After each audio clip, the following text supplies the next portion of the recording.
Pridu mawor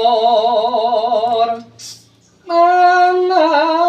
war-warahan tengarane ngajurit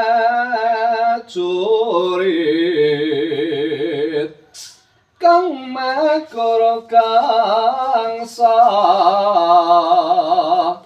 tata kadya putala ora pantriting torangga esti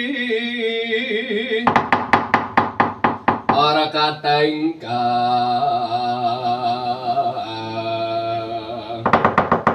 tuwaca lalayo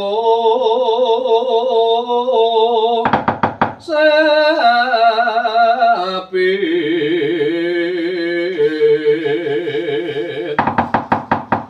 aning marganing marga catur denda marga dalan catur papat denda pambegalan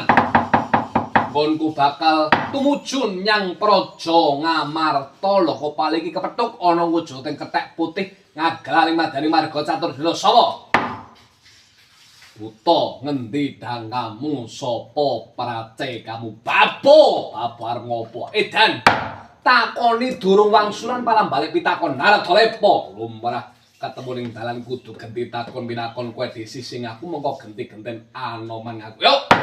aku kaulane Gustiku Prabu Jayeng Desti muridé Sang Tapa Danyuwang Durna Narpati Jayeng Sengara mapan Paranyata kowe sapa Anoman mapan ke Paranyata ana wigati apa lho kepala kowe rantap wadyabala sak senjatane ngener marang pernaing praja Ngamarta ngene Anoman Brakotang baris kures bloko suto terus terang mundi apa kang dadi keparinge sang guru sejatiku Sang Tapa Danyuwang Durna pumpung dina saiki Pandhawa kelangan Semar Badranaya lire Pandhawa kaya kelangan kekuatan bakal tektu geli gulune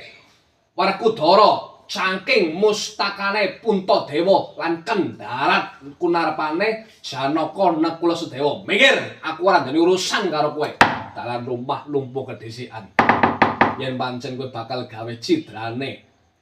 wong Pandhawa iki selagi Anoman isih meger-meger urip aja kosi apa kang dadi sediane muridé Pendhita Dana kasebatan apane wong Pandhawa ora sanak ora kadang nek Pandhawa mati Anoman rumangsa melu kilangan